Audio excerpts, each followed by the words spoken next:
I'm David Park.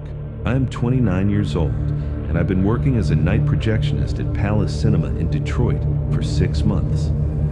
Built in the 1920s, this historic cinema was one of the last independent theaters in the city. During the day, regular films were shown, but at night, special screenings were held for art house and classic movies. Palace Cinema was a magnificent 3-story building. The main auditorium seated 300 people, and upstairs there were 2 smaller theaters seating 50 each. I worked in the projection booth, a hybrid setup of old mechanical projectors and modern digital systems. The reason I found this job was simple.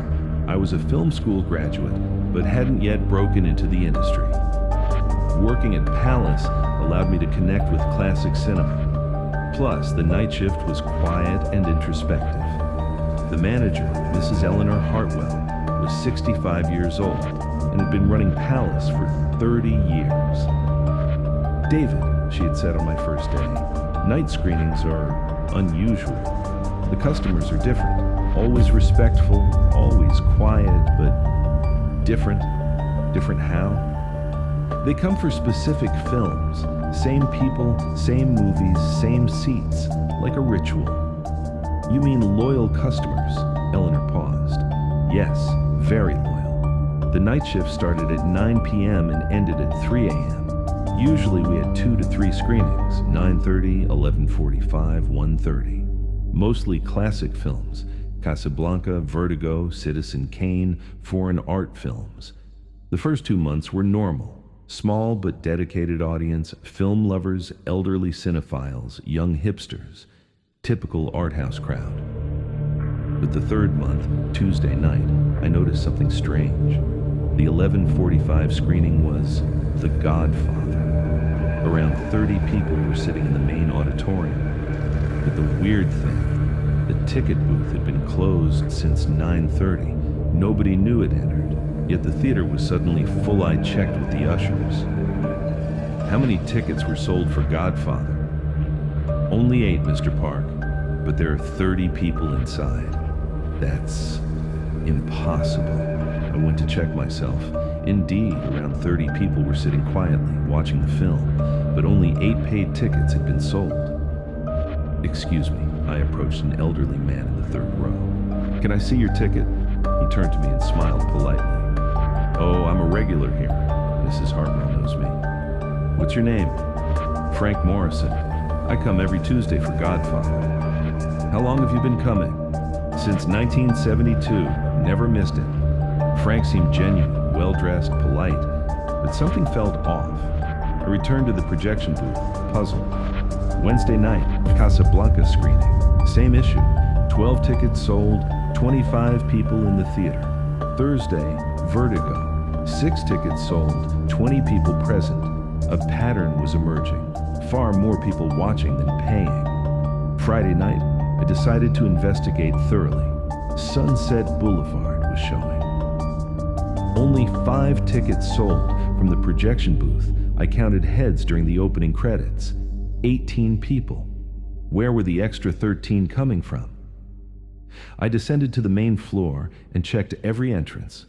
All were locked except the main door, which the usher monitored. Yet the theater had phantom audience members. Excuse me, I approached a middle-aged woman in an aisle seat. Ma'am, could you tell me when you arrived? She looked confused. I'm not sure. I was supposed to meet my husband here. We planned to see this movie together. What's your husband's name? Robert Chen. He should be here somewhere. I looked around. I don't see him. Would you like me to help find him? Tears appeared in her eyes. We were driving to the theater. There was an accident. I can't remember after that. A chill ran down my spine. What year was the accident? 2022, March 15th. We were so excited to see Sunset Boulevard. Robert loves classic films. I checked newspaper archives on my phone. I found an article. Couple dies in car crash en route to movie theater. March 15th, 2022. Robert and Linda Chen, died in an accident while driving to Palace Cinema for a special screening of Sunset Boulevard. Linda had been dead for over a year, sitting in the theater, still waiting for her husband, still trying to watch the movie they never got to see. I returned to the projection booth with shaking hands.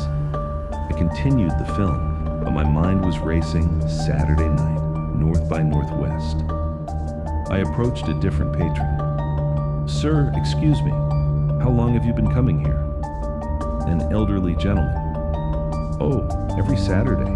This is my favorite film. Hitchcock was a genius." "What's your name?" "George Williams. I've been a member here since the 1960s. "George, what do you remember about the last time you were here?" "Last time? This is the last time. I had a heart attack during the opening scene. The paramedics came, but I didn't want to miss the ending." Another internet search. George Williams died October 2021 at Palace Cinema during a screening of North by Northwest. Heart attack, age 78.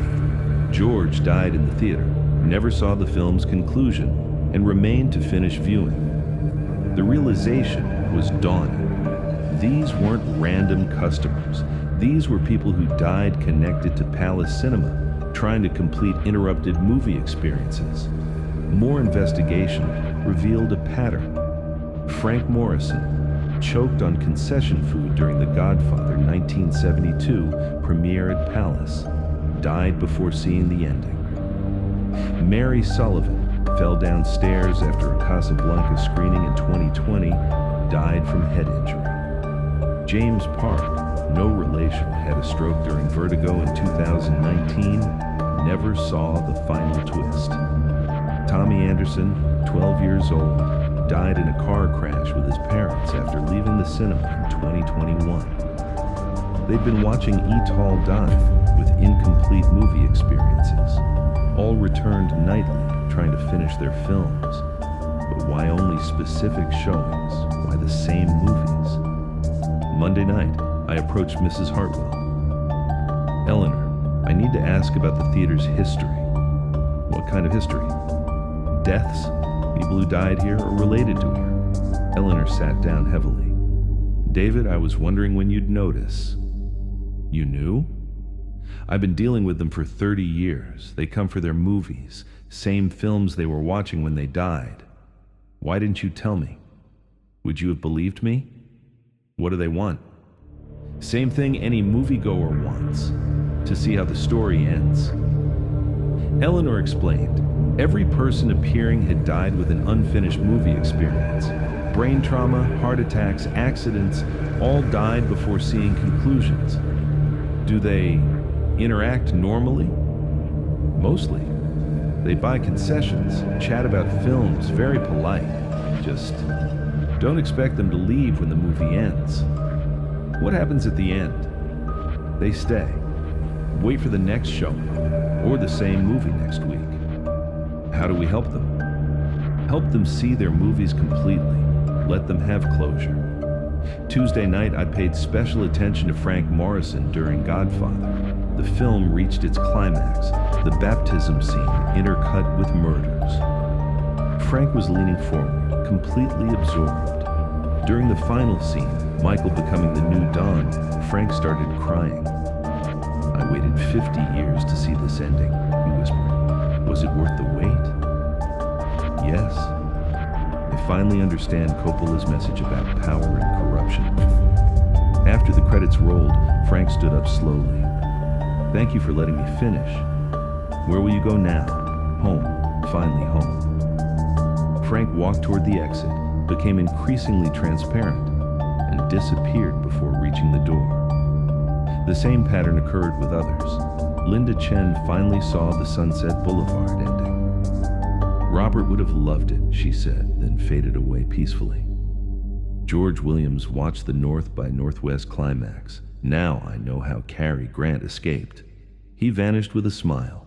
Each completion brought peace and allowed departure, most touching Tommy Anderson and his family during the E.T. screening. "Mommy, does E.T. really go home?" asked 12-year-old Tommy. "Yes, sweetheart. Everyone gets to go home eventually. The family disappeared together as the credits rolled. Word spread through the palace staff. David helps movie ghosts find closure, they said. Eleanor created a special program, completion screenings. When someone died during or en route to a palace showing, we'd run their movie weekly until they found peace. The local newspaper did a feature. Detroit Cinema helps departed moviegoers. It brought more ghost customers, but also living patrons interested in the supernatural film experience. I discovered a fascinating thing. Movie theaters are emotional spaces. Films create deep connections. When death interrupts a viewing experience, consciousness can remain attached, seeking narrative completion. Every major theater has similar phenomena. Ghost audiences, phantom patrons, spectral cinephiles. I started consulting for other historic theaters, helping deceased movie lovers find closure. Current situation, I'm still working at Palace, now as a spiritual projectionist. I help dead patrons complete interrupted film experiences. Most rewarding case. An entire family of 4 died in a car accident in 2019 while returning from Avengers Endgame. They'd missed the final 20 minutes due to a medical emergency during the screening. "We need to see if Tony Stark survives," the father said desperately. I arranged a special screening. The family watched the ending together, cried together, and departed together after seeing the hero's sacrifice. I learned an important lesson. Stories matter, even after death. Unfinished narratives can trap consciousness. Movies aren't just entertainment, they're emotional journeys. When a journey is interrupted by death, the spirit may remain seeking conclusion. If you work in entertainment venues, remember, not every patron goes home at closing. Some remain, seeking completion of interrupted experiences. Frank got to see Don Corleone's fall. Linda watched Sunset Boulevard's twisted ending. George witnessed North by Northwest's thrilling climax. Tommy's family saw E.T. phone home. Sometimes the most important screenings aren't for living audiences. Sometimes we project for souls seeking narrative closure. David Park, spiritual projectionist, helping departed moviegoers find their endings, one film at a time, because everyone deserves to know how the story concludes, even after their own story ends.